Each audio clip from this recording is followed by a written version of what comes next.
Oyagala omukolo gw'ogwenjawulo gubeere n'ebijjukize mu nnyumba yo? Kankwanjulire ba King Montage Photo Studio. Ffe bakafulu mu kkuba ebifaananyi n'okukola video. Olina wedding, birthday party, kukyala, nika, baby shower, photoshoot oba music shoot na buli kimu kyonna ky'oyagala. Ffe tusobola okuwa ebijjukize ebirungi eri ebirooto byo. Ate nno mwana wattu kusintiiza omuntu wa bulijjo. Tusange Nankulabe ku Bitaala ku Prime Tower Level 3 Room D04. Okumanya ebisingawo tukubire ku namba zino: noti 7 noti 2 emu noti 4 emu 25 oba noti 755 3 731 oba noti 777 noti 23 4 noti 5. King Montage Photo Studio. Ffe tusobola okuwa ebijjukize ebirungi ate nno mwana wattu kusintiiza omuntu wa bulijjo.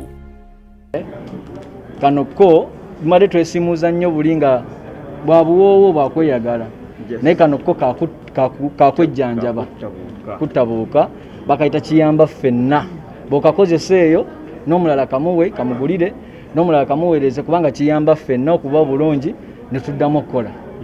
Yaman. Okay.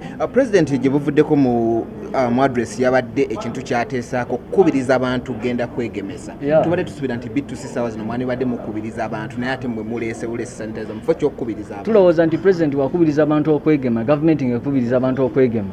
Tusobola okukubiriza abantu n'okwekuuma nga kubanga okwegema si kuwona. Yes. Kitegeera okwegema si kuwona, tukyabeera tukyalina COVID. Tukyasobola okuba nga tumwekuuma nga tusiimula tuli bayonjo naye nga ate tuli bageme. Kati ffe tukanye kugamba abantu nti mwe musiimule mubeere bayonjo. Yes, ate era n'ekirala nti eno sanitized wipe tetabusi coronavirus esingako okutta ku ekyo etta obuuka obulala obutali coronavirus nti tukaleese kano akawuka kagenda kubeerawo wipe kano tekakoma kukutta coronavirus wabula n'ebintu ebirala. For example, obanga ogenze mu toilet before nga tonaba kugiyuzinga osooke kola ki cleaninga kaoba totta coronavirus wabula ottabuuka bwaki obuuka bwonna. Yes, abagituulako. Yes, so oba oli mu kulongoosa buli buuka si corona yekka. But nekirala okugatta ku ekyo bannayuganda mwenna gye muli abatannaba kwegemesa tubasaba oba tubakubiriza munoonye ebifo ebagemera abantu mwegeme. Weewaawo ekibuuzo ky'obuzza kibadde kiringa ekitegeeza nti bino ebintu byawukana naye bino ebintu biri wamu. Kigambibwa nti bw'omala okugemebwa it's not 100% nti obeera tosobola kufuna bulwadde buuka.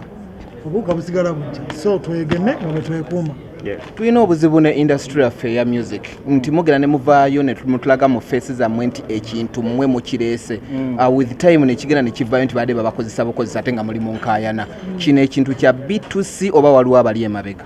Ekintu kino kya B2C. Kya B2C tukolagana ne kampani nyingi business kwatagana ne ku TV bandi badde tebaleeta bakola bulango wakitegedde business oyimirirawo. So ffe tulina partnership ne company gye bayita Africa on Logistics nga eba distributinga sanitizers but the product is a B2C product. So wekito bwe kiri. Capital wanaggwawo nga nakyo kiyitaawo. Capital tagenda kuggwawo. Lwaki oli mu prophet wa doom? Capital tagenda kuggwawo. Capital tasobola kuggwawo. Tuyimbidde emyaka 6 kati sawa zino tubadde tugezaako naffe okola ki okulaba nga tubeera obulungi. Ate bane tukiwagire nnyo. Lwaki waganye ekirungi kibeere kirungi. Omuntu wakola ekirungi kibeera appreciated. Tewabaawo negative vibe. Abayimbi abasuula bwe ndeeta akantu kange negamba ne kali ku market ate oyagala kakuba kagwe. Ekitegeera kyagamba ye akirabyeko nti baali bizze ne bivaawo tebakawagira yongera okukubiriza abantu bawagire n'abayimbi abalabe babaleese bwebanga weewaawo biyambulukufu biwagire. B2C ereese wipes kati wipes tuzikubiriza abantu bazireete bamene bazikozesa.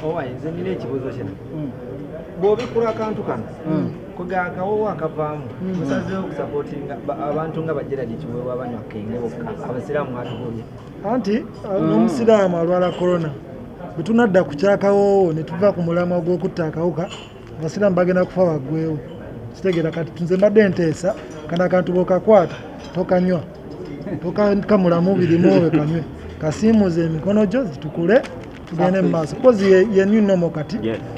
corona sanitizer yajja 2 years back ago n'omwenge gwennyini batugana tugunaaba engalo kitegeera so obulamu buno tuba tubwetaaga tulina obukuuma. Thank you. Bobi Wine. Yes, sir. Owai, akayimba kemukoze oba kemukubisiza akalango kano tulaba mwakakula n'omukulu David Lutalo. Yes. Niye tetumulaba. Yes, mukulu David Lutalo mukwano gwaffe mu music ate era buli we tuba tugenda okukola n'omuntu oluyimba isokera ddala abeera muganda waffe mukwano gwaffe, so twali tugenda okukola akayimba ako mu kalango kano aka wipes zino twasooka kwogera naye tetumala gakola bintu nga tetuteesezza na muntu, so twasooka kwogera naye kino ekintu okugenda mu maaso. Congratulations. Mwebale kuyingira nyumba basebe. Mwebale kutusabira naye tetunnabayita. Mwebale kuyingira ne mwebale tusabira. Okay. Twa nyumba mwayingidde nyumba abantu basatu enyumba emu. Ekintu kino seriously okugatta enyumba abantu basatu. Ola tuli wano ffenna ku mistiro aye tuliwo ffenna. Ate ffe okubera temwetaaga privacy nga mmwe. Anti ekizibu ekiriwo ennyumba gwe omanyi nnyumba naye tomanyi nnyumba etya eriwo ebeera ekiyumba naye katonda tukuyise ojja kukiraba nti Julia alina ewabeera ne Bobby wabeera ne Mr. wabeera naye nga premises ezimu. Exactly. Naye the main instance of building a house abannamawulire njagala bategeeza ffe tubadde tupangisa emyaka 6 emabega kitegeera nga tuspendinga ssente ennyingi nnyo. Ennyumba ze twagala okuzimba gizo ennyumba gyayagala okuzimba si ennyumba gye twazimbye, so we chose to build a house sente z'okupangisa tuzibeeremu mu nnyumba eri mu premises zimu nga bw'oyogedde naye nga tugenda zimba maka buli omu gayagala. Privacy yamwe buli omu temwagifuddeko. Buli omu alina privacy weererwa kubanga gwatakimanyi naye tunakuyita okulaba ennyumba ojjategeera nti waliwo privacy. nga weeraliikiridde nnyo kya privacy. Nanti embuto eyinza ovuga nga buli omu awulira munne embuto gyevugira. Owaayi omanyi linda gwe tuli kuyita oliwulira embuto. Kongs kukya Afrima. We thank you our fans mu Uganda bannaawe mwebale nnyo okutuwagira nti tuba recognized internationally. Tumukoze kyamaanyi okugatta ku amidst COVID mukoze kyamaanyi okugattako ku industry. We congratulate all artists that were nominated mu Afrima.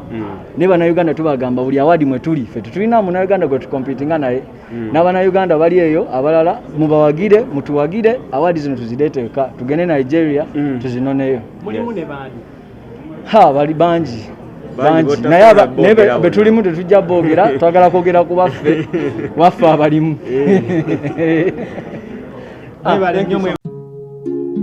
Oyagala omukolo gw'ogwenjawulo gubeere n'ebijjukizo mu nnyumba yo? Kankwanjulire King Montage Photo Studio. Ffe bakafuluma okkuba ebifaananyi n'okukola vidiyo. Olina wedding, birthday party, kukyala, nika, baby shower, photoshoot oba music shoot na buli kimu kyonna ky'oyagala. Ffe tusobola okuwa ebijjukizo ebirungi eri ebirooto byo ate nno mwana wattu kusintiiza omuntu wa bulijjo. Tusange Bannankulabe ku Bitaala ku Prime Tower Level 3 Room D04. Okumanya ebisingawo tukubire ku nnamba zino 0702 104 125 oba 0755 311 731 oba 0777 223 405. King Montage Photo Studio. Ffe tusobola okuwa ebijjukizo ebirungi ate nno mwana wattu kusintiiza omuntu wa bulijjo.